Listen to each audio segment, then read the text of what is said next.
আল্লাহ রাব্বুল আলামিন পবিত্র কালামুল্লাহ শরীফের মধ্যে আমাদের মহাগ্রন্থ, আমাদের সংবিধান পবিত্র আল কোরআন শরীফের 30 পারার মধ্যে একটা সূরা নাজিল করেছেন। সূরার নাম হচ্ছে সূরাতুল আসর। নাম কি? সূরাতুল আসর। সূরাতুল আসর। আমার আল্লাহ রাব্বুল আলামিন বলেন ওয়াল আসর। কি বলতেছেন? ওয়াল আসর। মুফাসসিরে কেরাম বলেন আল্লাহ রাব্বুল আলামিন সময়ের কসম কেটেছেন। কিসের কসম? কিছু কিছু মুফাসসিরে কেরাম বলছেন যোগের কসম কেটেছেন, আবার কিছু কিছু মুফাসসিরে কেরাম বলছেন যে আসরের নামাজের পরে মাগরিবের আগে কিছু সময় লাল বর্ণ দেখা যায়, ওই সময়ের কিছু সময়ের কসম কেটেছেন।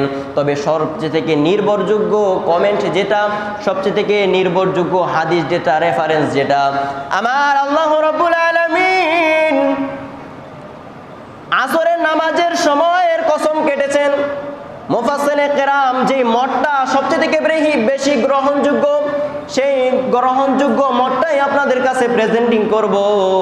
আমার আল্লাহ রাব্বুল আলামিন সময়ের কসম কেটেছেন ওয়াল আসর। এই সময়ের কসম কেটে আল্লাহ রাব্বুল আলামিন আমাদেরকে কি শিক্ষা দান করতেছেন? ফজরের নামাজের কসম আল্লাহ রাব্বুল আলামিন কাটে নাই, জোহরের নামাজের কসম আল্লাহ রাব্বুল আলামিন কাটে নাই, মাগরিবের নামাজের কসম আল্লাহ রাব্বুল আলামিন কাটে নাই, এশারের নামাজের কসম আল্লাহ রাব্বুল আলামিন কাটে নাই। আসরের নামাজের কসম কেন কাটলো? প্রশ্ন আছে না নাই? আমার আল্লাহ রাব্বুল আলামিন জানা দেয় দুনিয়ার যত মানুষ সকলকে আল্লাহ রাব্বুল আলামিন জানা দেয় আমি আল্লাহ রাব্বুল আলামিন আসরের কসম কেন কাটলাম জানুনি?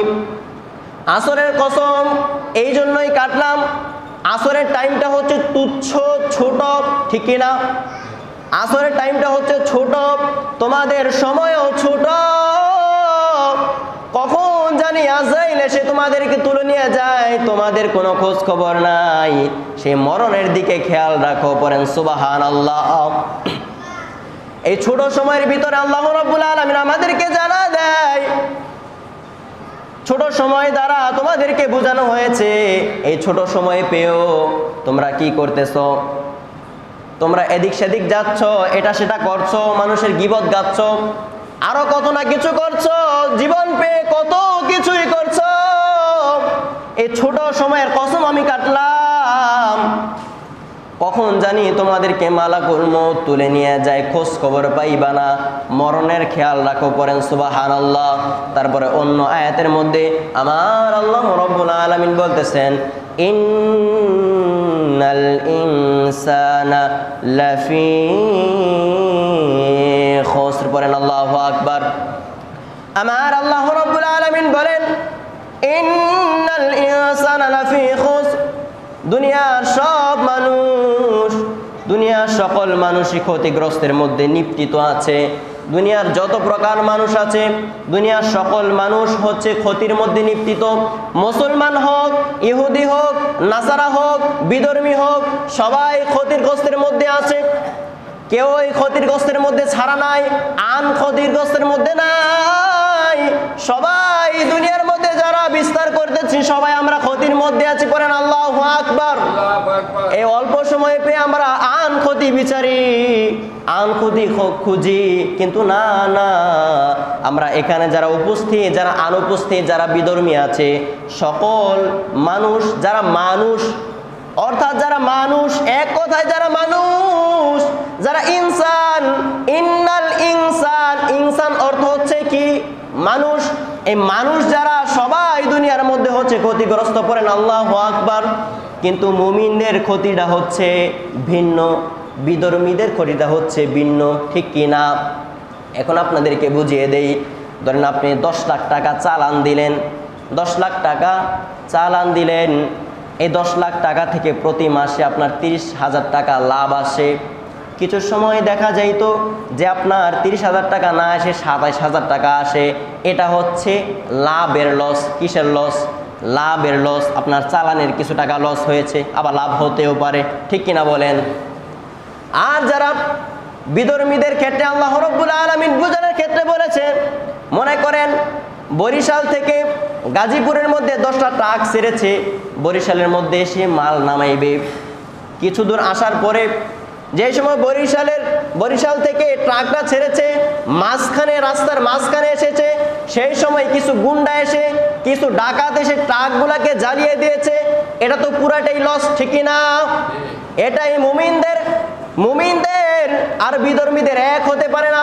মুমিন মুত্তাকি যারা, তাদের ক্ষতি হতে পারে, তবে যতটুকু ক্ষতি হবে আল্লাহ রাব্বুল আলামিন মাফ করে তাদেরকে জান্নাতবাসী করে দিবে। বলেন সুবহানাল্লাহ। আর যারা ঈমানে আনে নাই, তাদের পুরাটাই ক্ষতি, পুরাটাই লস।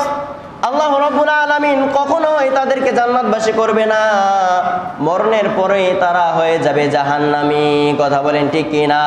তারপরে ইল্লাল্লাযীনা আমানু ওয়া আমিলুস সালিহাতি ওয়া তাওয়াসাউ বিল হাক্কি ওয়া তাওয়াসাউ বিস সবর।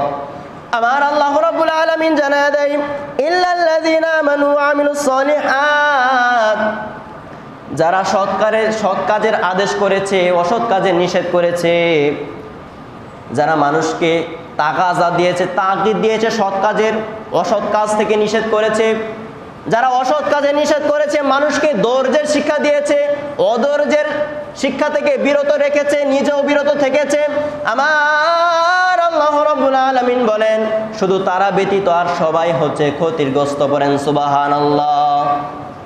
এখন আসেন, আমরা কতটুকু নিজে শুধরাইতে পেরেছি এবং মানুষকে শুধরাইতে পেরেছি, এটা আমাদের ব্যক্তিগত ব্যাপার। আমাদেরকে বিভাগকে প্রশ্ন করতে হবে যে নিজে কতটুকু শুধরাতে পেরেছি নিজের অন্তরকে, নিজের নফসকে, নিজের মনকে, আর অন্যকে কতটুকু তাগিদ দিতে পেরেছি। মনকে জিজ্ঞেস করলে উত্তর পেয়ে যাবেন, আর মনকে জিজ্ঞেস করলে যদি উত্তর মাইনাস আসে, তাহলে বুঝবেন আমাদের ইমানের মধ্যে ঘাটতি আছে। কথা বলেন ঠিক কি না?